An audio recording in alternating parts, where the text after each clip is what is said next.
But there are many in Momentum still prepared to give Dear Jezza the benefit of the doubt on Europe. Here's Michael Walker from the left-wing Novara Media Group with his take of the week.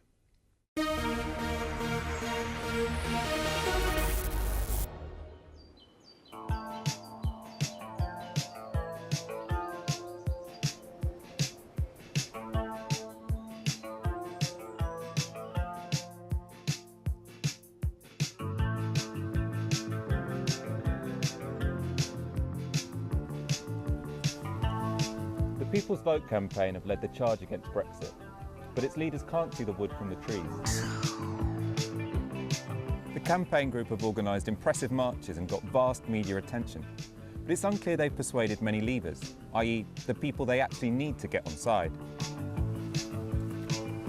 What's more, they seem obsessed with Jeremy Corbyn, and high-profile pundits and politicians have successfully portrayed the Labour leader as a dogmatic eurosceptic and pretty much the only person standing in the way of a second vote. But this is nonsense, and the likes of Alastair Campbell have got Remainers barking up the wrong tree. Labour's position is pragmatic, not ideological. If there was an overwhelming majority in the public in favour of a second referendum and reversing Brexit, I'm sure Labour would fall in line. But that's simply not the world we're living in.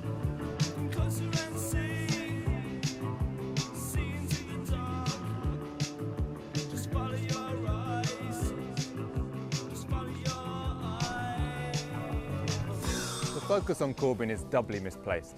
Labour's Brexit position is set by its MPs just as much as it is by Corbyn. With many of those in Leave seats, there aren't enough in favour of a people's vote. I'm not going to pretend Jeremy Corbyn is an ardent Remainer. His focus is to implement socialist policies that can rescue Britain from the ruinous path pursued by the Tories. And that's possible inside or outside of the EU. Labour have pursued a Brexit that minimises economic fallout. On Wednesday, they reaffirmed their commitment to staying in a customs union and keeping close to the single market. Labour are rightly focused on building bridges between people who voted Leave and people who voted Remain. They don't want to spend the next decade fighting a culture war about the EU. But it's time they stop blaming Corbyn for their own failings.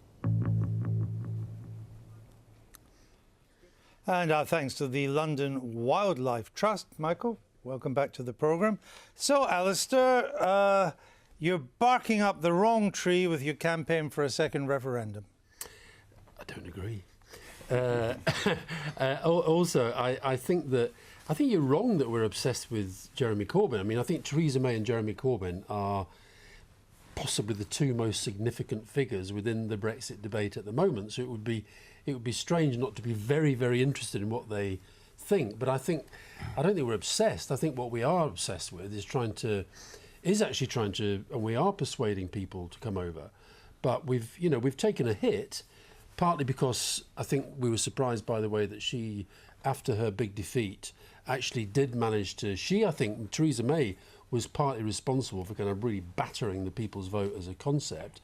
But I think I've always felt that when the other options are all looked at and when they're examined and when they fall and when they fail in Parliament, and I suspect that this attempted Corbyn-May tie-up is going to fail, I could be wrong, but I think it will, that then I think the people's vote comes very much back into play, and I suspect a lot of Labour MPs who currently don't support it will then. Michael? Well, I think what you've seen is many people in the People's Vote campaign have tried to target a lot of ire at Jeremy Corbyn. And I think one reason they've done that is to try and rile up his base. So I don't think there is a majority of the public who are in favour of a People's Vote. I don't think there ever will be, actually. So what I see as happening is that some people in the People's Vote, not all of them, there are many people in that campaign who genuinely care about staying in the EU, and all of their decisions are guided by how they best think that can be made to happen. I think there are others who recognise that a People's Vote is unlikely to happen, but this is a great opportunity to try and drive a wedge between Labour's Remain supporters and Jeremy Corbyn by trying to make him that he is the one thing standing in the way of us remaining. Alastair was trying to rewrite history there. The second referendum was not battered back by Mrs May. What happened was that on an evening in Parliament where almost every option was voted upon, the second referendum was not voted upon because no one was willing to put it forward, because they knew that it would be massacred. That's not a rewrite of history, it's just a different fact. That is true. But it's running out of steam. You've reversed the No, chronology. I don't think it is running out of running steam. out of steam. You did not put it forward in the House because you knew that it would be smashed. And as I've just said, when the other for all options the get weeks, voted for down... all the weeks that we had people sitting on that sofa calling for a second referendum, for all the weeks that the BBC Well, you got was one here saying now and I'm still that there was calling for it. rising momentum for a second there is. referendum, there wasn't. But there is. There was a pitiful number of What's the MPs evidence? who was willing to do it. I think the evidence is in the polling.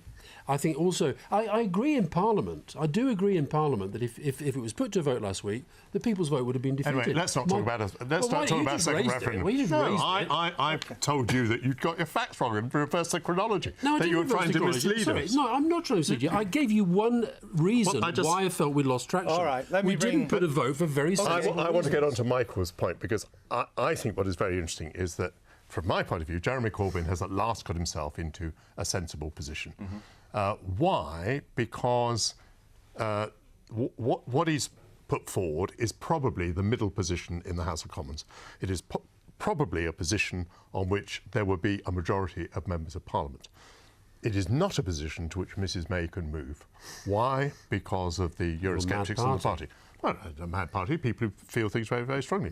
But she's not able to move to that position. So at last he's taken a position which threatens to split the Conservative Party and give her real difficulty. Why it's taken him months and years to get there, I don't know. Michael, you said that Mr Corbyn your word was indifferent to the EU. I don't think that was my word. I wouldn't say he was indifferent to the No, EU. you said it. You said you wouldn't pretend that he was a great... Yeah, I said he's not a dogmatic Eurosceptic, so I don't think it's his Euroscepticism that's driving hold Labour's on. policy.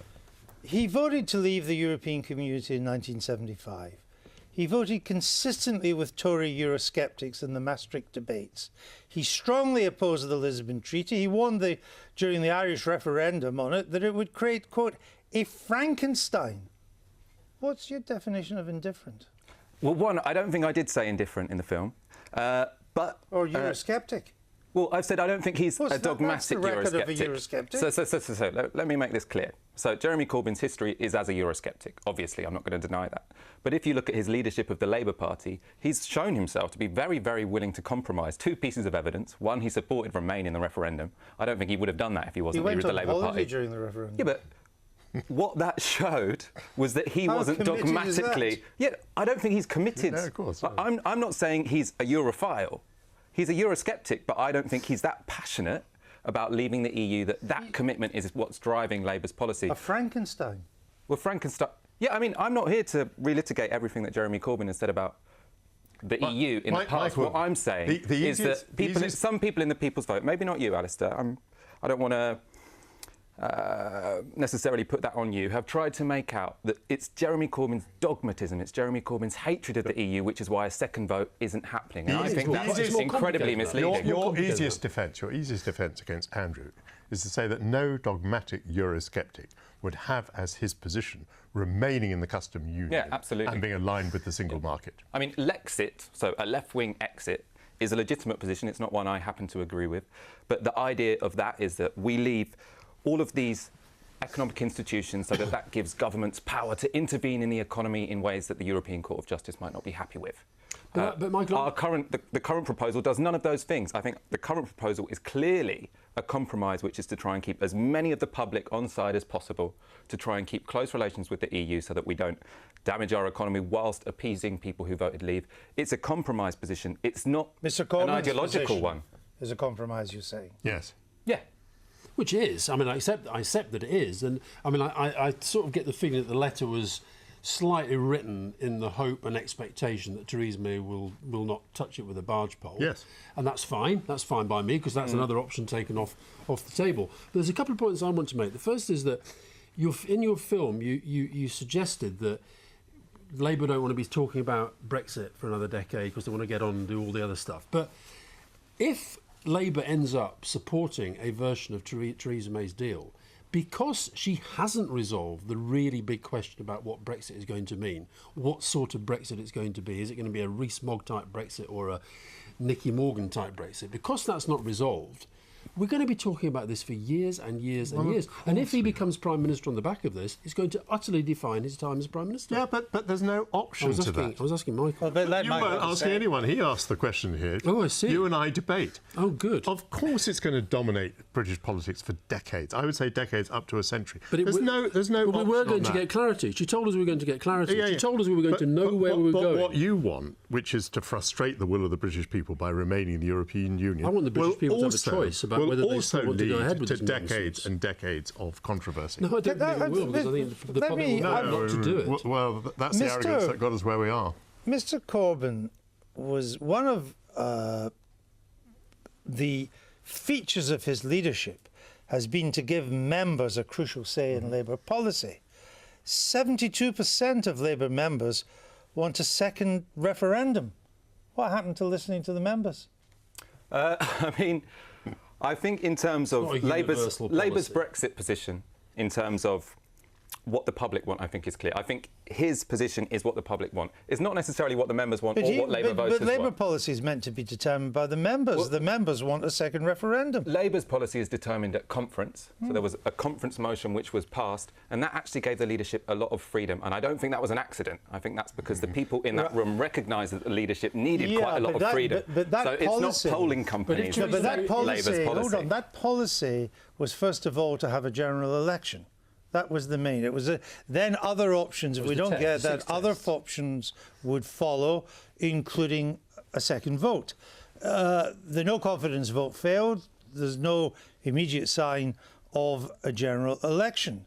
So shouldn't there now be a special Labour conference to determine if Labour should back a second referendum? Shouldn't the Labour members get to speak? Well, as Alastair says, we've just come up now with a policy. He's written a letter which Alastair thinks is going to split the Conservative Party. So I think this idea that a general election is now off the table. No, but if is silly. There's Tory MPs who are speaking to their constituency parties to say prepare for a general election, and then there's all these people in the media who are saying it's off the table. There's not going to be an election.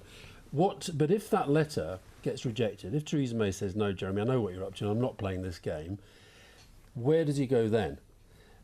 Surely the logic that was spelled out at the Labour Party conference was that by this stage in the process, Labour would be campaigning for a people's vote with the option to remain. God, it's like... Sorry, that's the policy. It's like a broken record, isn't That's it? the policy. It goes on and on about this second referendum. I go back It's to called the policy. Michael, let me just Go make on. one point, because it's another point about It'll be very why important. I point. think Corbyn has done quite well. Firstly, I think he's now reached an established position, and there was evidence in the polls that people were frustrated because he didn't appear to have a position. Now there's a substantive position. Now he seems to have a position. The second thing is, if he's gone against the membership, which I think he has in this regard, that will only be a plus with the general public. Because if the public believes that he's always going to be dictated to by a membership of 500,000, which is a very small part of the British public, then they'll be very worried about that. So I think actually it's a double hit, a double Well, I score. think that's wishful thinking on your part. Michael, don't you worry in the broader scheme of things that it may be all over bar the shouting? The latest national poll gives the Tories a 7-point lead over Labour. I mean, if you look at the mess of things, they've got a 7-point lead. And who would you prefer as Prime Minister? 40% Mrs May, 19% Mr Corbyn. 19 against Mrs May. Don't know. So That's to better. repeat Diane How Abbott's bad correct does point, it which get? she was falsely corrected for on Question Time, we are, if you look at the polls of polls, pretty much neck and neck. This is the latest poll. And But after this is all against one of this, the worst governments in our So what I'd say lifetime. about these polls and why they're going to be neck and neck and why I want to get Brexit out of the way, and I think it also relates to your point, which you think this is going to dominate politics for the next 10 years, whatever happens. I think in terms of the evening shows, Brexit probably will dominate politics for the next 10 years. But what I want to see is the national conversation move away from Brexit. And I think why we can't get away from Brexit at this point as an all-consuming issue is because people who voted Leave are terrified that Remainers are conspiring to reverse the referendum, and people who voted Remain are terrified that we're going to get some But you're ERG-type suggesting hard there's no churn. Brexit. You're suggesting And so there's no what I churn. There's all think sorts of is if we churn say, going if we rule out both of those, All rule right. out a hard Brexit, rule out Remain, and we can move on. Right, that's all very well. You cannot be happy that only 19% of this country would prefer Mr Corbyn as Prime Minister. I mean, again, this is Groundhog Day. This is what was said in 2016. So one, I think in terms of 21-point lead, Theresa May. it was. I'm sure it was the same in Given 2016. where she is now. So I mean, one way of looking at this is I think So Labour are look, going look, to it struggle to break through when Brexit is the major issue. It I think also doesn't Jeremy bother Corbyn. you. No, well, obviously I prefer All right. it to be higher, but Sure, but if it doesn't I still bother you, think it he's the doesn't best bother you. person to take Labour into the next I general understand election. that. Michael, thank you.